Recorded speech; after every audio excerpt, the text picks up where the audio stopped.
During the medieval era, London was a bustling trade and business hub, but poverty was widespread across the continent.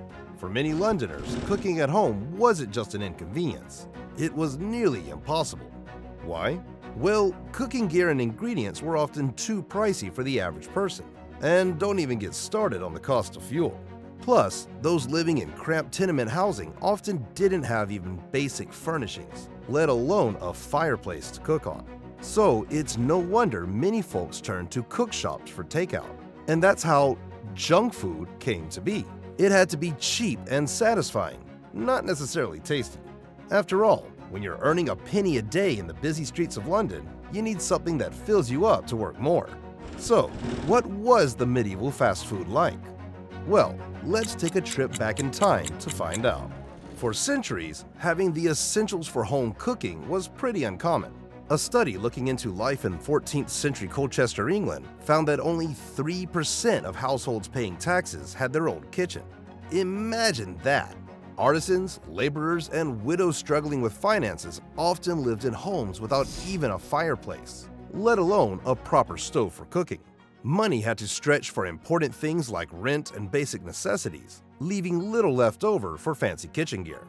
And just like today, time was precious for folks back then too. With most of their days spent working hard and looking after their families, there wasn't much time left for cooking. Without fireplaces to cook, poor folks in medieval Britain relied heavily on what we might call takeout places today. These places were known as cook shops, and they were like the medieval version of a drive-thru. Especially popular among the less fortunate all across Europe, these cook shops were a lifeline for many. In England, people flocked to cook shops near the Thames, catering to travelers, traders, and those living in cramped, stoveless communal dwellings. But it wasn't just in England. Cook shops were a hit worldwide. In the 12th century in Jerusalem, there was even a street nicknamed the Street of Evil Cooking, because of all the cook shops lining it. But what kind of food was sold here? Well, according to the Penn State University Center for Medieval Studies, meat pies were all the rage back then. Pies were the snack of choice for just about everyone, and believe it or not, they were even sold as street junk food in London. But here's the catch. You had to watch out for rotten meat. According to a survey from the 13th century, many people were peddling sick pigs for dinner. And instead of tossing out the bad meat, they cooked it up and served it again. Yikes! Undercooked meat was another big problem back then.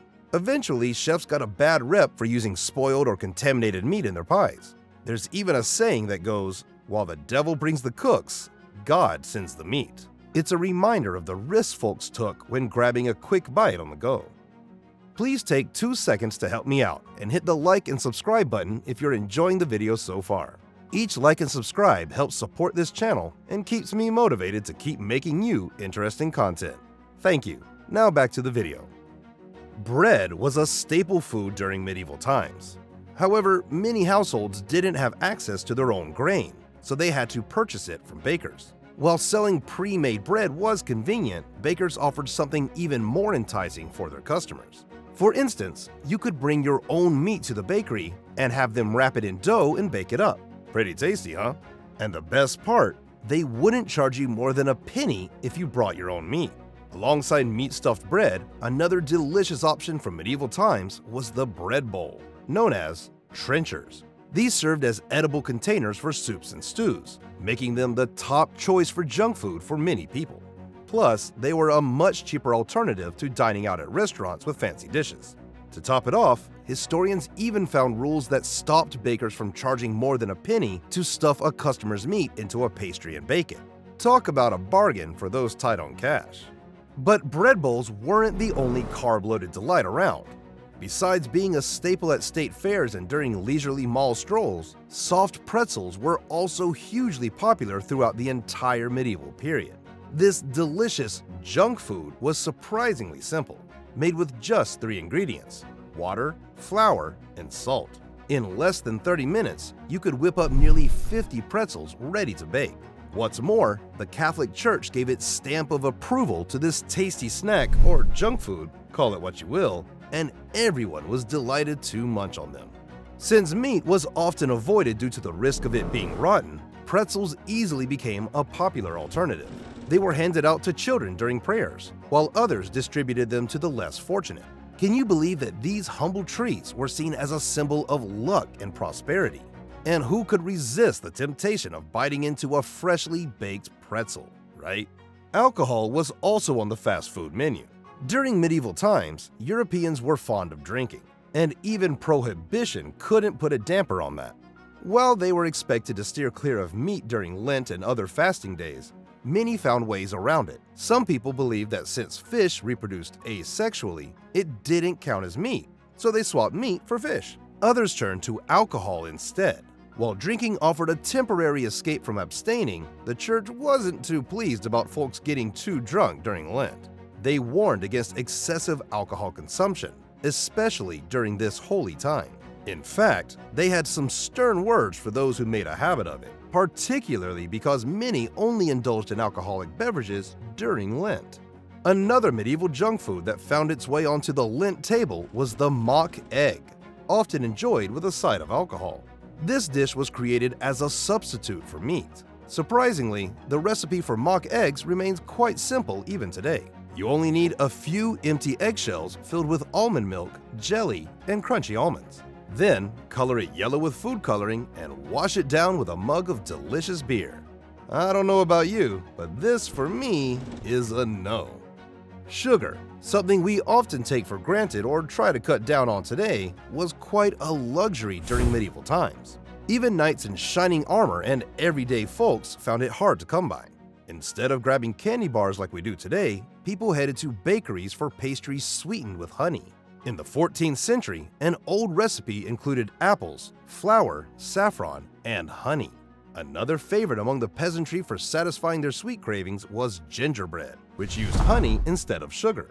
This spicy treat incorporated pepper, ginger, and cloves, giving it a robust and rich flavor. However, by the 16th century, sugar had become widely popular and more affordable for all Europeans. This led to a shift in food preferences, with sugared food becoming a common delicacy. With sugar's increased availability, many dishes began to feature it, including syrups and crystallized fruits.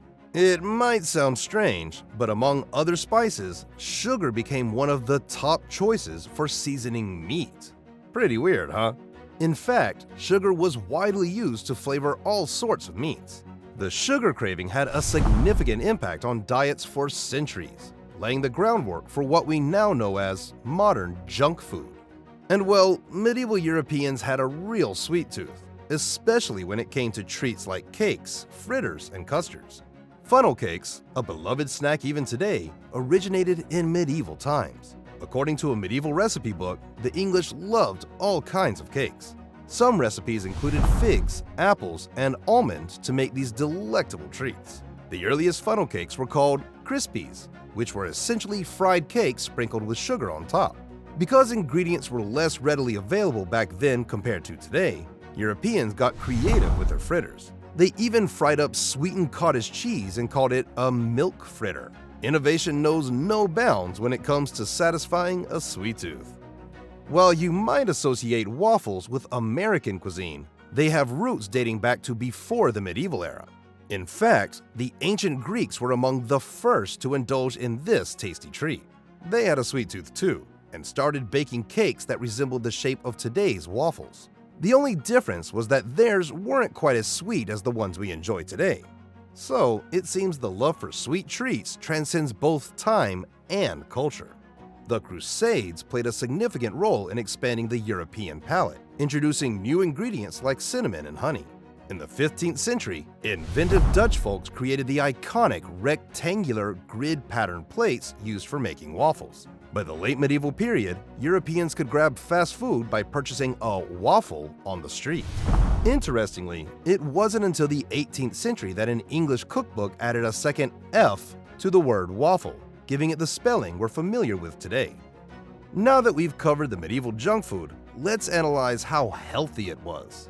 The healthiness of medieval food varied greatly depending on one's social status and where they lived. Wealthy individuals usually had access to a diverse diet, including fresh fruits, vegetables, legumes, dairy products, and various meats, fish, and poultry. This combination could provide a balanced and nutritious diet.